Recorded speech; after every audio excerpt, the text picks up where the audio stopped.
ஆன்மீக எழுத்தாளரும் ஆன்மீக சொற்பொழிவாளருமான பி. சுவாமிநாதன் எழுதியுள்ள ஆன்மீக நூல்கள் அனைத்துமே தாமரை பிரதர்ஸ் மீடியாவில் கிடைக்கும். மகாபிரிவா தொகுதிகள் தமிழிலும், மகாபிரிவா தொகுதிகள் ஆங்கிலத்திலும் இவர் எழுதியுள்ள நூல்கள் பல்லாயிரக்கணக்கான வாசகர்களிடையே பெரும் வரவேற்பை பெற்றது. இவற்றை தவிர திருப்படி சரணம் உட்பட ஏராளமான ஆன்மீக நூல்கள் தாமரை பிரதர்ஸ் மீடியாவில் கிடைக்கும். ஸ்ரீ குருபியோ நமக. ஓம் காஞ்சிவாசாய வித்மகே சாந்தரூபாய திமிகி தனச்சந்திரசேகரேந்திர பிரச்சோதியாத். எல்லாருக்கும் நமஸ்காரம். மகாபிரிவ மகிமை அனுபவங்களில் எழுத்தாளர் ஜெயகாந்தன் தொடர்பான ஒரு அனுபவத்தை நம்ம பார்க்க ஆரம்பிச்சிருக்கோம். இது வரைக்கும் எழுத்தாளர் ஜெயகாந்தன் இந்த ஸ்க்ரீனில் வரல. நம்ம பார்த்த 2 எபிசோடில் வரல, இதில் தான் வரப்பார். என்னடா ஜெயகாந்தன் சொன்னேள், எல்லோரும் வந்துட்டுருக்கா, ஜெயகாந்தன் வரலையே நினைக்கக்கூடாது இல்லையா? இனிமேல் தான் வரப்போகிறேன். விகடன் ஆஃபீஸில் ஜெமினி ராமூர்த்தி காளஹஸ்தி போகிறதுக்கு தயாராக இருக்கார். இன்னொரு ½ ஹவரில் கிளம்ப போகிறார். எதேச்சியாக மணியன் வந்தார். ஜெமினி ராமமூர்த்தி கேபினுக்கு வந்தார். என்னப்பா சீக்கிரம் வந்துட்டு எங்கேன்னு வெளில போறியா, ஏதோ போகிற மாதிரி இருக்கே அப்படின்னு கேட்குற. ஆமாம், காளஹஸ்தி போகிறேன், இதான் விஷயம்னு சொல்கிறேன். அப்படியே நான் வரேனே அப்படிங்கிற. ஓகே வா அப்படின்னு.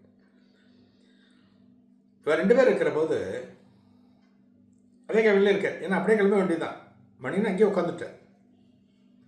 ஒரு 5 நிமிஷம் மணியன் வந்து பேசி உட்காந்து ஒரு 5 நிமிஷம் கழித்து எழுத்தாளர் ஜெயகாந்தன் வர இந்த கேபினுக்கு வர. ஜெயகாந்தனை பார்த்த உடனே மணியனுக்கு ஆச்சரியம். ரொம்ப சீக்கிரம் வந்துட்டேன், அவ்வளோ சீக்கிரம் வரமாட்டேன், அவ்வளோ சீக்கிரம் வந்துட்டேன். ஜெயகாந்தன் உள்ளே நுழைஞ்ச உடனே மணியனை பார்த்துட்டு சொல்கிறார், சார் உங்கள் கேபினுக்கு தான் நான் போனேன். நீங்கள் ஜெமினி ராமமூர்த்தி கேபினில் இருக்கிறதா அங்கே அட்டெண்டர் சொன்னார். அதான் உங்களை இங்கே பார்க்க வந்தேன். ஏன்னா அர்ஜென்ட்டாக எங்கேன்னு ஏதாவது மீட்டிங் இருக்கா, நீங்கள் கிளம்புறீங்களா அப்படின்னு ஜெயகாந்தன் கேட்குறேன். ஜெயகாந்தனை பார்த்த உடனே மணியன் பண்ணுறார், பக்கத்தில் உட்கார சொல்கிறேன். உட்காருங்க, ஒரு சீட்டை கொடுத்து உட்கார சொல்லிட்டு, ஆமாம் நாங்கள் கிளம்ப போகிறோம், என்ன விஷயமா நீங்கள் வந்து அப்படின்னு கேட்குறேன். அவர் ஏதோ ஒரு நாவல், ஒரு சிறுகதை, ஏதோ கதை விஷயமா வந்திருக்கார். ஒரு கிளாரிஃபிகேஷனுக்கோ அதுக்கு வந்திருக்காரு. அந்த விஷயத்தை ஒரு ஷார்ட் ஸ்பேனில் ஒரு 5-10 நிமிஷத்தில் பேசி முடிச்சுட்டு, நீங்கள் 2 பேரும் இங்கே கிளம்பிட்டு கேள்விப்பட இருக்கேன், எங்கே கிளம்புறேன்னு தெரிஞ்சுக்கலாமா அப்படின்னு கேட்குறேன். இதில் என்ன இருக்கு, நாங்கள் மகாபிரிவாளை தரிசனம் பண்ண போகிறோம். காஞ்சி மகான் காளஹஸ்தியில் அந்த மகான் கேம்பில் இருக்கார். ஒரு விஷயமா பாஸ் வந்து அனுப்பிச்சிருக்கார். ஜெமினி ராமமூர்த்திட்ட ஒரு அசைன்மெண்ட் கொடுத்துருக்கார். மகாபிரிவாளை போய் பார்க்கணும். SS வாசன் அவர்கள் எங்கள் பாஸ் பார்க்கணும். ஸோ அவருக்கு தோதான நாட்கள் சொல்லிட்டு எப்போ வரலான்னு கேட்கறதுக்காக ஜெமினி ராமமூர்த்தி போகிறார். நானும் அவர் கூட ஜாயின் பண்ணியிருக்கேன், நானும் வரேன்னு சொல்லிட்டு மகாபிரிவாளை தரிசனம் பண்ணுறதுக்கு நானும் போக போகிறேன், இதான் எங்கள் ஷெட்யூல் அப்படின்னு கேஷில் சொல்கிறார். உடனே ஜெயகாந்தன் அவர்கள் கேட்கிறார், அப்படியே மகாபிரிவாளை தரிசனம் பண்ணுறதுக்கா? நானும் வரலாமா உங்க கூட, உங்கள் காரில் இடம் இருக்கா அப்படின்னு கேட்கிறார். 2 பேருக்கும் அதிர்ச்சி. மணியனுக்கும் அதிர்ச்சி, ராமமூர்த்திக்கும் அதிர்ச்சி. ஏன்னா இவர் வந்து கம்யூனிச சித்தாந்தம், கடவுள் மறுப்பாளர், கடவுளை ஏற்றுக்கொள்ள மாட்டார், மகான்களை ஏற்றுக்கொள்ள மாட்டார், நாத்திகம் பேசக்கூடியவர். அவர் வந்து மகாபிரிவாளை பார்க்கறதுக்கு நானும் வரேன்னு சொன்ன உடனே 2 பேருக்கும் அதிர்ச்சி.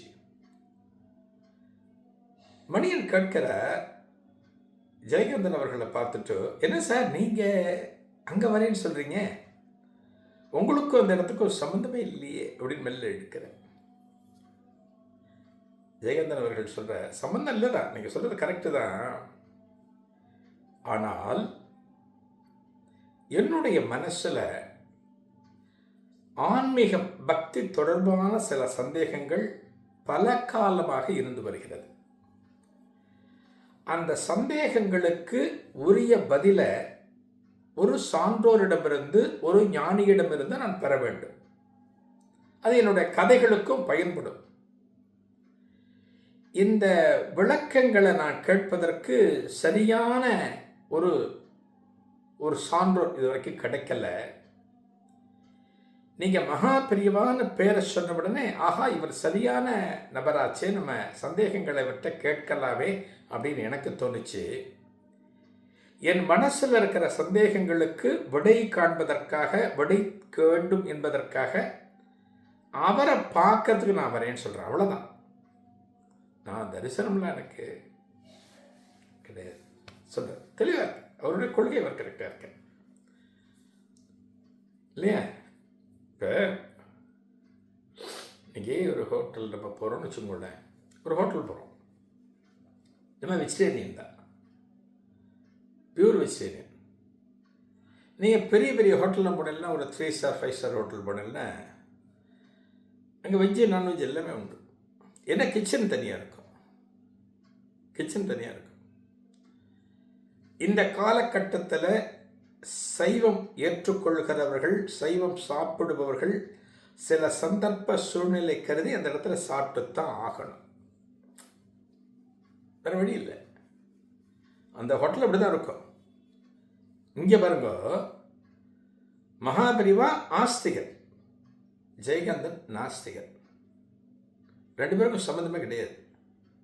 ஆனால் சொல்கிறார், எனக்குள் இருக்கக்கூடிய சில சந்தேகங்களுக்கு, சில கேள்விகளுக்கு அவரிடம் இருந்துதான் நான் விளக்கம் பெற முடியும், அதனால் நான் அவரை பார்க்க வரேன் அப்படிங்கிற கொள்கையாக இருந்தாலுமே நான் அவரை பார்க்கறதுக்கு வரேன். உங்கள் காரில் இடம் இருக்கா, வரலாமா கேட்கிறேன். மணியன் சந்தோஷமாக சொல்கிறார். ஒரு நாஸ்திகவாதி மகாபெரிவாளை தரிசனம் பண்ண வர்றதுங்கிறது ஒரு பெரிய விஷயம் தானே, ஒரு முன்னேற்றம் தானே. அந்த ஆங்கிளில் மணியன் பார்க்கிறேன். எத்தனையோ நாஸ்திகர்கள் வந்திருக்கார், மகாபெரிவாளை தரிசனம் பண்ண வந்திருக்கார், எத்தனையோ பேர் வந்திருக்கார். நிறைய கதைகள் நம்ம நிறைய பார்த்துருக்கோம். இதில் நிறைய நிகழ்ச்சிகள் பார்த்துருக்கோம். அவர் சொன்ன உடனே தாராளமாக வரலாம். நீங்கள் எங்களோட காரில் பார்த்தீங்கன்னா டிரைவர் வரார், ஜெமினி ராமமூர்த்தி வரார், நான் வரேன், பின்னாடி 2 பேர் உட்காரலாம். நீங்கள் வந்தாலும் தாராளமாக போகலாம், நீங்கள் வரலாம் எங்கள் கூட அப்படிங்கிற. அப்படியா, ரொம்ப சந்தோஷம், நான் உங்கள் கூட புறப்பட்டு வரேன் அப்படி ஜெயகாந்தன் சொல்கிறார். இதுதான், எது நடக்க வேண்டுமோ அதுதான் நடக்கும். மகாபெரிவாளை காளகஸ்தியில் பார்க்கணும், தரிசிக்கணும்னு புறப்பட இருந்தவர் ஒரே ஒருத்தர், ஜெமினி ராமமூர்த்தி. மணியன் சேர்ந்து கொண்டார். கொஞ்ச நேரத்தில் நாஸ்திகவாதியான ஜெயகாந்தனும் சேர்ந்து கொண்டார். இதெல்லாம் ப்ரீ பிளான் கிடையாது, இறைச்சியாக நடக்கிறது. இவர்கள் காளகஸ்தி பயணம் பற்றி அடுத்த நிகழ்வில் காணலாம். நன்றி, வணக்கம். ஆன்மீக எழுத்தாளரும் ஆன்மீக சொற்பொழிவாளருமான பி. சுவாமிநாதன் எழுதியுள்ள ஆன்மீக நூல்கள் அனைத்துமே தாமரை பிரதர்ஸ் மீடியாவில் கிடைக்கும். மகாபெரிவா தொகுதிகள் தமிழிலும், மகாபெரிவா தொகுதிகள் ஆங்கிலத்திலும் இவர் எழுதியுள்ள நூல்கள் பல்லாயிரக்கணக்கான வாசகர்களிடையே பெரும் வரவேற்பை பெற்றது.